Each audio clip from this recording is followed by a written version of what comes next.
Selamat siang Bapak Haikal. Perkenalkan saya Lukman Hamdani dengan NIM 2211 5189 dari Universitas Amikom Yogyakarta. Oke, siang Mas. Di sini saya akan menanyakan beberapa hal tentang bisnis kerajinan tangan dengan menggunakan tanah liat. Oh, iya ya Mas. Sekarang siapa nama Bapak dan apa jenis usaha yang Bapak jalankan saat ini? Oke, pertama-tama nama saya Haikal dan di sini saya mempunyai usaha Mas. Usaha saya yaitu menjalankan usaha kerajinan tangan dari tanah liat seperti vas bunga, pot tanaman dan ornamen dekorasi. Berapa lama Gitu Mas. usaha Bapak berdiri dan bagaimana Bapak menerapkan prinsip etika kepemimpinan dalam memimpin bisnis Bapak? Usaha saya ini sudah berjalan selama 3 tahun dan memimpin bisnis. Saya menerapkan prinsip etika kepemimpinan dengan mengutamakan yang pertama kejujuran, Mas. Yang kedua transparansi dan penghargaan terhadap staf anggota tim. Oke, untuk pertanyaan selanjutnya, bagaimana cara Bapak menangani jika terjadi konflik yang muncul dalam tim atau dengan mitra bisnis yang sebidang dengan bisnis Bapak? Nah, di sini saya menangani konflik dalam tim. Biasanya saya menyelesaikan melalui komunikasi yang terbuka. Kemudian saya mendengarkan semua pihak dan mencari solusi bersama-sama, Mas. Tujuannya untuk usaha usaha saya ini bisa berjalan dengan lancar kayak gitu Mas. Oke, pertanyaan selanjutnya. Bagaimana proses pengambilan keputusan yang Bapak lakukan dalam menghadapi situasi krisis yang berdampak pada keberlangsungan bisnis Bapak? Nah, dalam suatu krisis saya selalu mengumpulkan informasi sebanyak mungkin, menganalisis resiko dan manfaat. Kemudian saya berkonsultasi dengan tim sebelum mengambil keputusan. Pendekatan tim ini membantu memastikan keputusan yang diambil dapat diterima dan efektif dalam menjaga kelangsungan bisnis saya ini, Mas. Oke, ke pertanyaan selanjutnya Bapak. Bagaimana Bapak memastikan koordinasi yang efektif dalam organisasi untuk mencapai tujuan yang telah ditetapkan, Bapak?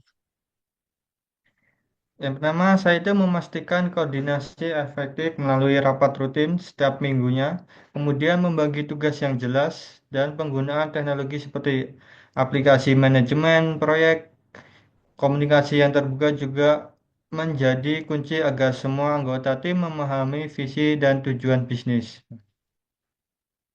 Oke, pertanyaan selanjutnya Bapak, apa bentuk laporan pertanggungjawaban yang Bapak gunakan untuk memantau dan melaporkan kinerja organisasi secara berkala? Di sini saya menggunakan laporan bulanan yang mencakup penjualan, produksi, dan evaluasi kinerja tim. Oke, ke pertanyaan berikutnya Bapak, apa bentuk reward yang Bapak berikan kepada karyawan Bapak dan bagaimana reward tersebut membantu meningkatkan motivasi serta produktivitas mereka agar bisa semangat bekerja itu misalnya. Nah, di sini saya memberikan reward berupa bonus bulanan, penghargaan kinerja, dan kesempatan pelatihan. Kemudian reward ini memotivasi karyawan untuk terus meningkatkan produktivitas dan kualitas kerja mereka. Oke, ke pertanyaan selanjutnya Bapak, bagaimana cara Bapak menangani kesalahan atau pelanggaran yang terjadi di organisasi dan apa dampak punishment terhadap kinerja tim secara keseluruhan Bapak? Nah, untuk kesalahan atau pelanggaran ini ditangani dengan diskusi langsung untuk memahami penyebabnya. Jika diperlukan, kami menerapkan sanksi yang bersifat edukatif seperti pelatihan ulang. Kayak gitu, Mas.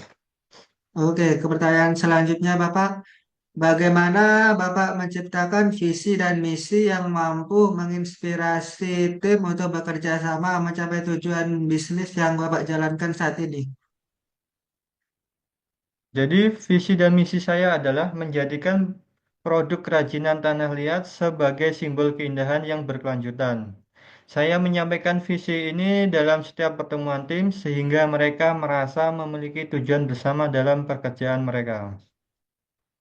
Oke, ke pertanyaan selanjutnya Bapak, apa pelajaran terbesar yang Bapak dapatkan dari kegagalan dalam bisnis dan bagaimana hal tersebut memengaruhi gaya kepemimpinan Bapak? Pelajaran terbesar adalah pentingnya fleksibilitas dalam menghadapi perubahan pasar. Kegagalan mengajarkan saya untuk lebih mendengarkan masukan tim dan tetap terbuka terhadap inovasi.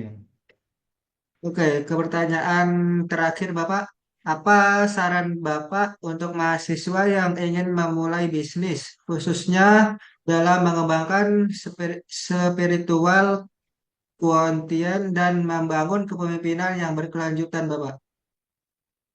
Saran saya, mulai dengan niat yang tulus dan tujuan yang jelas. Kemudian, kembangkanlah spiritual qualitas dengan selalu bersyukur, berbuat baik, dan berkomitmen untuk memberikan dampak positif. Kepemimpinan yang berkelanjutan membutuhkan integritas, empati, dan semangat belajar yang tak pernah berhenti. Kayak gitu, Mas. Oke, terima kasih Pak telah menjawab wawancara dari saya. Saya Iya, sama-sama, ucapkan Mas. terima kasih.